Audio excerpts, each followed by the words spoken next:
"Mrs. Carter," the judge said, sliding a photograph across the courtroom. "Would you like to explain why your grandson was standing alone in the rain while you remained on the porch?" Nobody moved.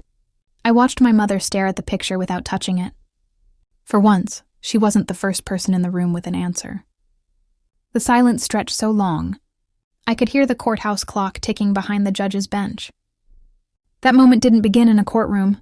It began on a rainy Tuesday in our little Kentucky town. The first thing I noticed wasn't my son. It was his blue backpack floating in a muddy puddle beside my mother's porch while rain pounded the old tin roof overhead. My stomach tightened. Across the road, Mrs. Henderson lowered her watering can and waved me over with a worried look. "Don't waste time," she called. "He's still back there." I hurried around the house. There stood Caleb. My 11-year-old boy was beneath the old maple tree, soaked to the skin. His sneakers had nearly disappeared into the mud, and water dripped from the brim of his baseball cap. He wasn't crying. Somehow that frightened me more than tears ever could. When he saw me, he managed a tired smile. "I knew you'd come." I slipped my jacket around his shoulders. His hands were so cold they barely closed around mine. Behind us, the screen door creaked open. My mother stepped onto the porch carrying a glass of sweet tea.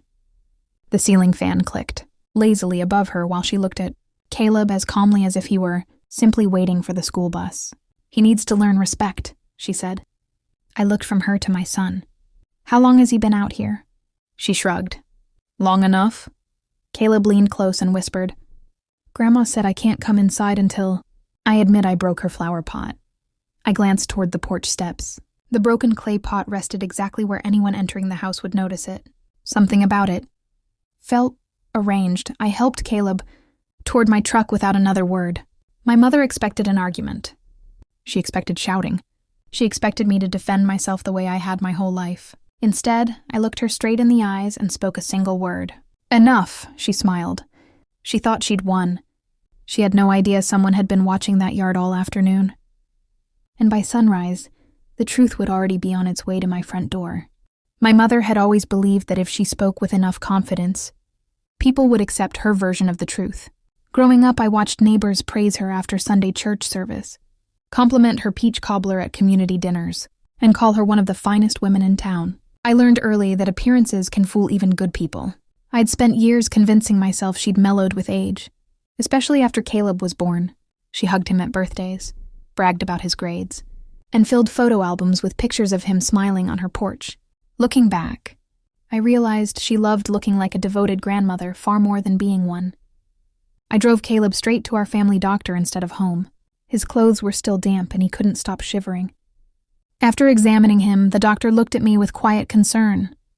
"Another hour out there," he said. And this could have ended very differently. Folded the medical report and carefully placed it inside my purse. Something deep inside me said, "Don't throw away a single piece of paper." On the drive home, rain tapped softly against the windshield while Caleb stared out at the county roads rolling past our truck. For miles, neither of us spoke. Finally, in a voice so quiet I almost missed it, he said, "Mom, Grandma told me if I admitted breaking the flower pot, she'd let me inside and promise not to tell anyone. I was a liar." My chest tightened. "Why didn't you just tell her what she wanted to hear?" I asked gently. He looked down at his hands. "Because Dad always told me the truth. Doesn't change just because someone older says it. Does." Hearing my late husband's words through our son's voice nearly broke me. I'd lost my husband 3 years earlier, but his quiet wisdom had never left our home. He used to tell me, "People can argue with opinions, but they struggle to outrun the truth." As we turned onto our gravel driveway, I noticed Mrs. Henderson standing beside her old mailbox watching for us. She didn't wave. She simply waited until I parked. Then she walked over, holding a folded notebook, page in one hand and looking more nervous than I'd ever seen her. "I've been praying you'd come home before dark," she said softly. I wrote down everything I saw today, every minute, every word I could hear. She placed the paper in my hand, then glanced toward my mother's house across the road. "But that's not the part you need to worry about," she whispered. "There's something on my grandson's security camera that your mother never knew existed." Mrs. Henderson led me across the road before I even unfolded the note. Her grandson, Ethan, was already waiting in the garage with a laptop balanced on the workbench. "I wasn't trying to spy on anybody," he said. "I installed the camera after someone stole a package from Grandma's porch last month." He clicked on the recording and stepped aside. The timestamp began just before noon. We watched my mother carry 2 flower pots across her porch. As she reached for the second one, the first slipped from her hands, hit the wooden steps, and shattered into pieces. She looked around, sighed, gathered the larger pieces, and placed them neatly beside the front door. My heart started pounding. Caleb hadn't even arrived yet. A few hours later, the video showed the school bus pulling away. Caleb walked up the driveway with his backpack, smiling the way he always did after school. My mother met him at the porch, pointed toward the broken flower pot, and began talking.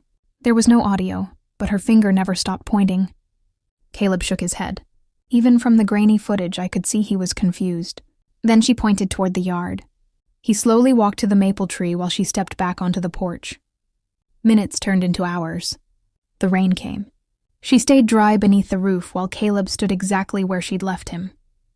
Twice she walked to the edge of the porch, folded her arms, and spoke to him. Both times he quietly shook his head. Ethan paused the video. "There's one more thing," he said. He zoomed in on the timestamp, showing my mother checking her watch several times while Caleb remained outside. She knew exactly how long he'd been standing there. This wasn't a mistake. It was a choice. I felt sick but strangely calm. The truth was finally something no one could argue with. Before I left, Ethan copied the entire recording onto a flash drive.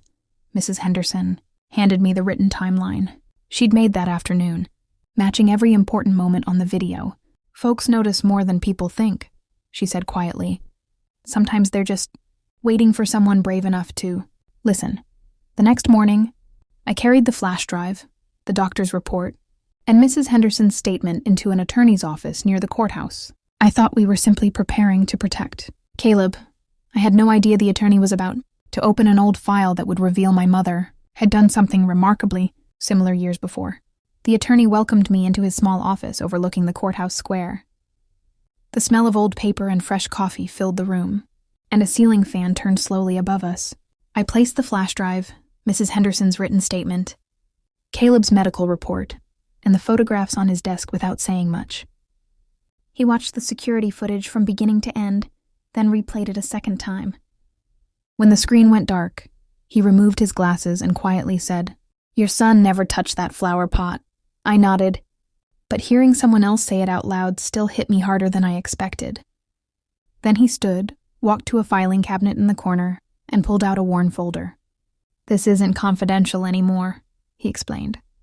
The matter was never pursued, but I kept my notes. Years earlier, another family had come to him after my mother falsely accused their teenage grandson of stealing money during a church fundraiser. They had no witnesses, no recordings, and no proof, so they eventually gave up. As I read the notes, I felt a chill run through me. The names were different, but the pattern was exactly the same. Something went wrong, a child was blamed, and my mother counted on everyone, believing her because of the reputation she'd built over decades. The attorney leaned forward and folded his hands. "One accusation can be a misunderstanding," he said. "A repeated pattern supported by evidence becomes something entirely different." He helped me organize every document in chronological order, making sure each piece supported the next. We weren't building a story. We were building a timeline that couldn't be picked apart. A mediation meeting was scheduled before the court hearing. My mother arrived dressed in her Sunday best, smiling at relatives as if the entire situation were a simple misunderstanding. She confidently repeated that Caleb had broken the flower pot, refused to apologize, and had been sent outside for only a few minutes. Then the attorney played the security footage. The room fell silent. Mrs. Henderson's written timeline matched every timestamp. The doctor's report confirmed Caleb's condition. My mother tried changing small details, but every new explanation ran into another piece of evidence. Nobody raised their voice. Nobody argued. They simply looked at the facts. Even my older brother, who had defended our mother his entire life, slowly lowered his head. After a long silence, he looked at her and quietly said, "Mom, I can't keep pretending this didn't happen." Those words changed the room, and when the judge reviewed the complete file before the hearing, my mother's confidence disappeared for the very first time. By the day of the hearing, I wasn't hoping for revenge. I was hoping for peace. Caleb sat beside me, wearing the same navy sweater his father had given him the Christmas before he passed away. He looked nervous, but he wasn't afraid anymore. The judge carefully reviewed every document before speaking. There was the security footage, showing the flower pot breaking hours before Caleb arrived. There was Mrs. Henderson's written statement, the doctor's medical report, and the timeline that matched every minute of that rainy afternoon. No one had to guess what happened. The evidence spoke for itself. The judge looked at my mother and asked quietly, "Mrs. Carter, after reviewing all of this, is there anything you'd like to tell the court?" She opened her mouth, looked toward me, then toward Caleb, but no explanation came. For the first time in her life, the truth had reached the room before she did.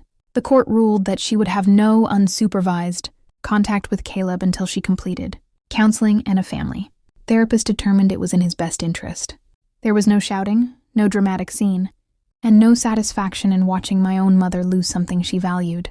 I simply felt the weight I'd carried for years begin to lift. As we walked down the courthouse steps, the clouds finally gave way to warm afternoon sunshine. Caleb slipped his hand into mine and asked, "Mom, did I do the right thing by telling the truth?" I smiled and squeezed his hand. "You did the hard thing," I answered. "The right thing is often the hard thing."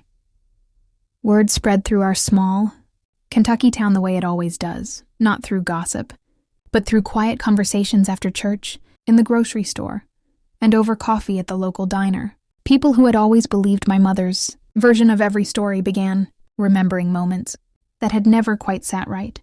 Little by little, the respect she had demanded gave way to something she had never expected: accountability. Months passed and Caleb slowly became himself again. He laughed while fishing at his father's favorite creek, rode his bicycle with neighborhood friends, and no longer looked over his shoulder whenever it rained. Watching him heal reminded me that protecting a child sometimes means standing against the very person who raised you. I never celebrated my mother's consequences because justice isn't about watching someone fall. It's about making sure the truth finally stands.